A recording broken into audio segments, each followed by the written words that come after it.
Most people know crash dieting is bad, but how bad is it actually? On a surface level, it makes sense to slash your calories in half to drop weight as fast as possible. There's nothing exactly sexy about eating less food. But I wanted to explore the iceberg underneath this, which everyone seems to forget about, and it's more hush hush. So that's exactly what this wannabe YouTuber here did. I ate 1200 calories for a week, and this is what happened. I weighed in at 74.7 kg and took a few progression photos. So the plan of attack is to go Tesco's and go grab some bits and bobs, looking at some frozen fruit potentially and a lot of white monster. I'm expecting the worst, the literal worst. Then that way nothing can surprise me. So, mate. But yeah, let's go do a little Tesco shop, see what we can find. But first, we smashed gym. I was actually surprised about how good this workout actually felt. But this was probably because of the leftover glycogen I had within my muscles. So this is meal one. We have 500 grams of skia and 150 grams of raspberries. I'm starving. Oh my God. Food tastes so good. Got an absolute massive salad bowl. 40 grams of salad green, 2 cans of tuna. Just some salad which has all been accounted for. Salad cream's just one of them things where it just makes it taste 1,000 times better. I've got another yogurt bowl and I've actually got the spare calories for a squares bar on top. That is me done for the day, and 1,200 calories really is not a lot of food, like, if I'm honest. And hunger levels as well, they actually seem quite fine. But so far the challenge is going really well, and we'll see what happens in a few days. I'm not even joking when I tell you I think I got one of the worst nights sleep. I woke up like 5 different times, my body was just in pain.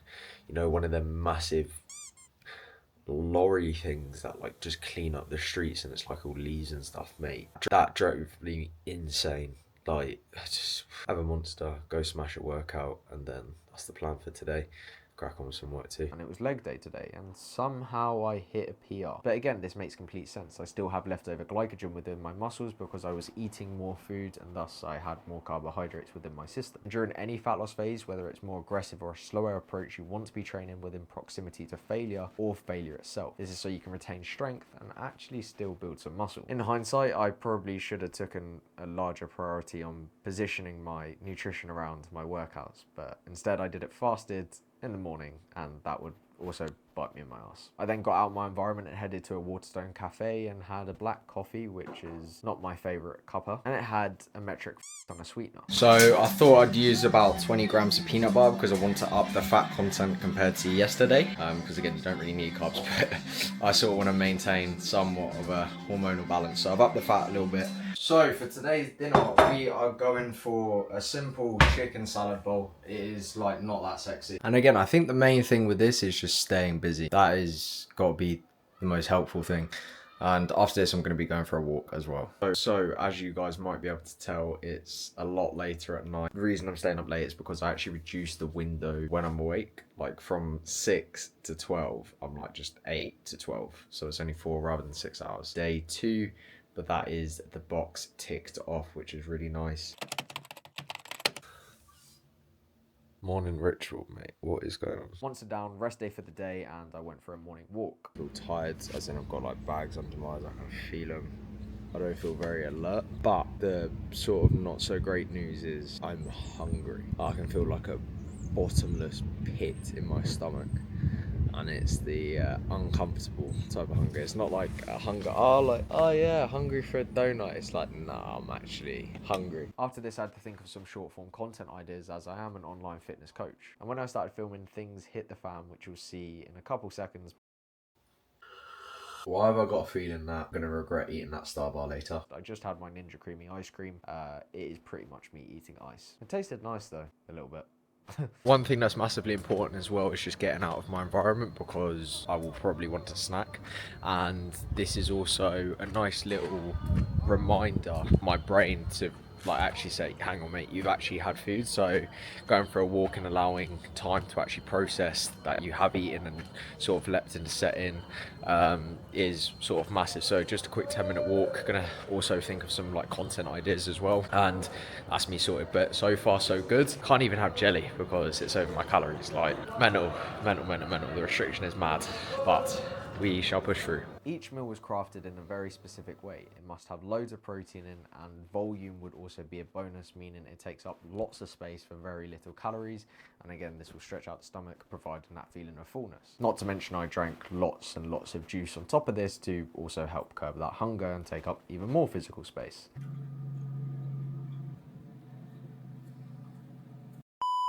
I am now going back to Wendy's to go drown myself in some Dr. Pepper Zero that unfortunately has caffeine in. That is day 3, smashed. I'm feeling the fatigue, if I'm honest, in my legs. It's hard, but it is what it is.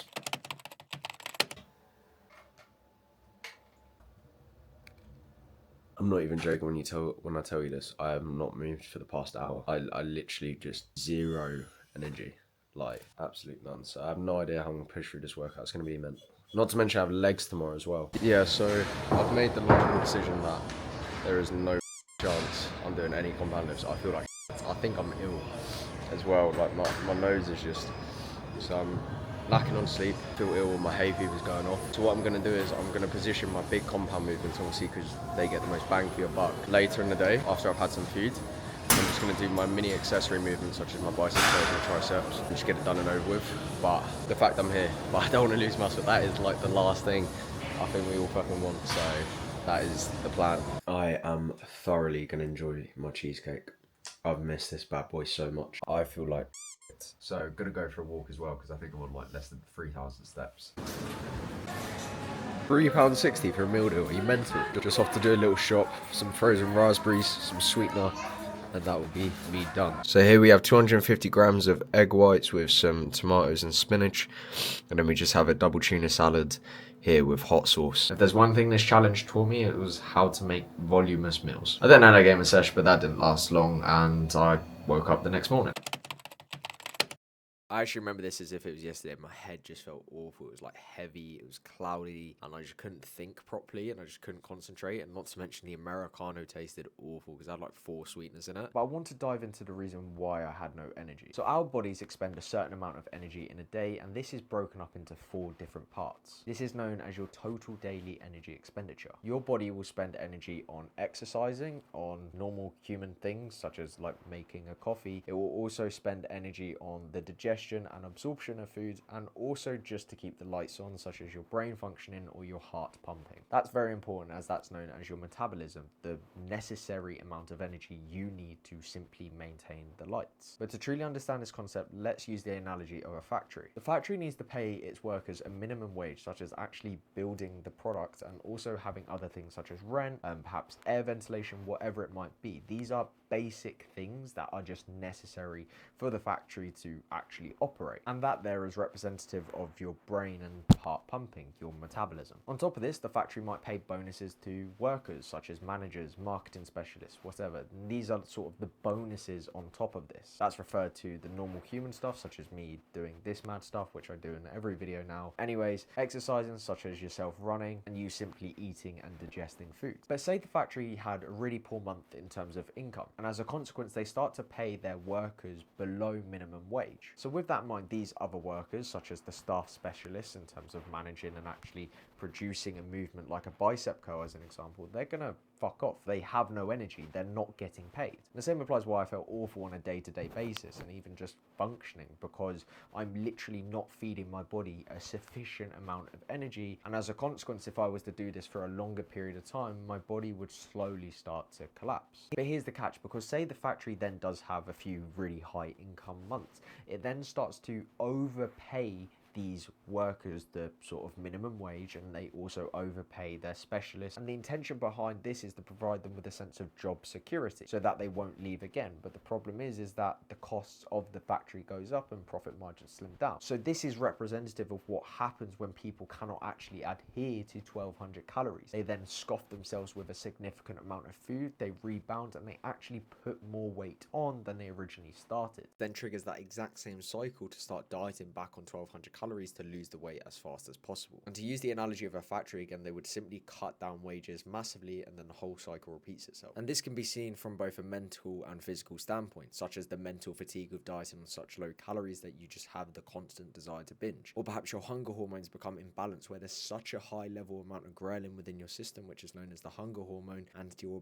ability to produce leptin has also decreased because of your such low calories for a prolonged period of time. And the reason for this is because fat is an insurance policy. Fat is just stored energy for later use, and it's a mechanism that has evolved over many years because we didn't always have an abundance of food. So when you're feeding your body such little energy, it then makes you ravenous by manipulating your hunger signals. So when food is available, you eat as much as humanly possible. Otherwise, you would have potentially died in the old days. Which is exactly what happened to me on day 5. I felt like a complete failure, and this is why. It's a Friday evening, and I've had the majority of my meals in the morning because of my energy levels. I didn't even do my leg day today because I just felt so exhausted. I got underneath the hack squat and it's like, yeah, you are not doing that. And I'm at home and I've got way too much time than I would like to have, and I'm bored and snacked and I'm hungry. When I experienced the fact that I went over 1200 calories, I got a massive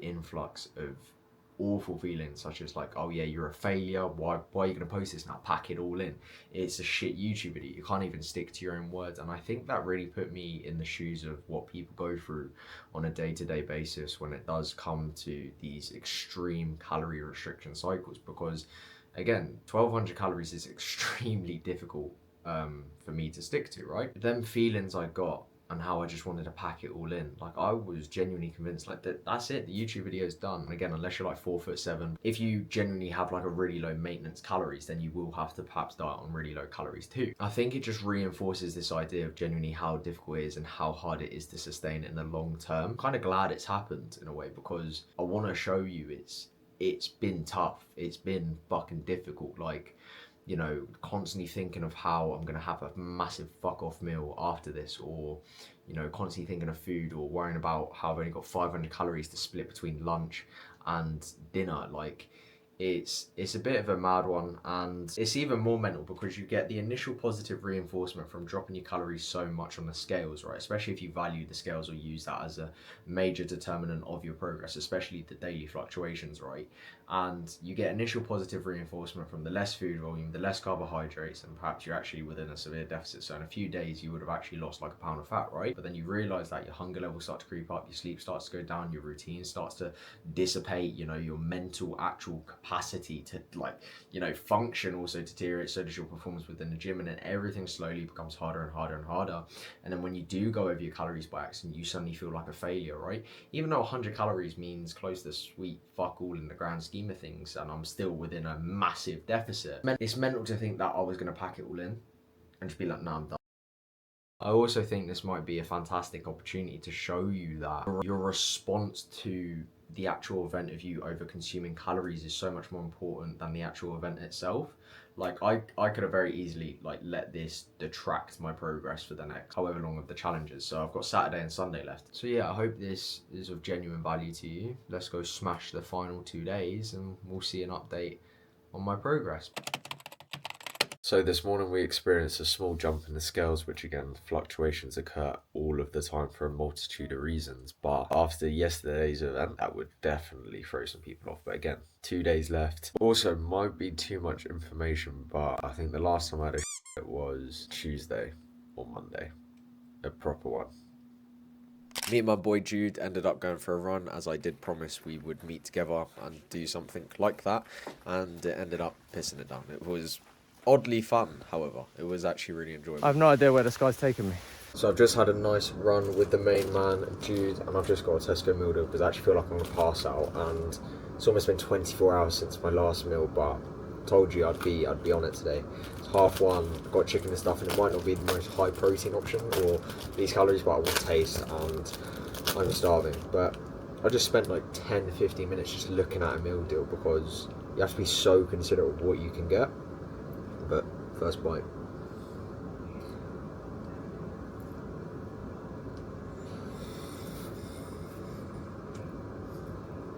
Oh my, on the train back home, so that is beautiful. Then did my shift at Domino's, and this just helps ties me over whilst I build this fitness business. I had an absolute mental yogurt bowl with raspberries and some jellies just to bulk up the volume of it and not that mushy rubbish from the other day. And it was time to put Saturday to bed and go chill. So day 7 was a pretty bog standard day. I went for a walk, I took my dog out, and then I did crash on my bed, and I went and decided to kill time today as I knew I had to be distracted until work. So I ended up going Waterstones just for my mum to get a bloody Victoria sponge. I went to work, and that was literally the night, and just distracted myself. Today, the challenge has finally finished, and I genuinely couldn't be more happy. Like, I woke up and it actually felt like Christmas. I'm not even joking when I say that. And so overall, I lost about 2.3 kg within the space of a week, and you can clearly tell a distinct difference within my physique. However, let this not fool you, I felt like shit taking them photos, and it's just not worth it in my opinion. However, I'm not against aggressive fat loss. However, slashing your calories below what you need just to function is when things get a little hectic. And of course, this story ended with a happy ending of me enjoying a rice pudding. Oh, I just got goosebumps. Thank you for watching, and I'll see you in the next one.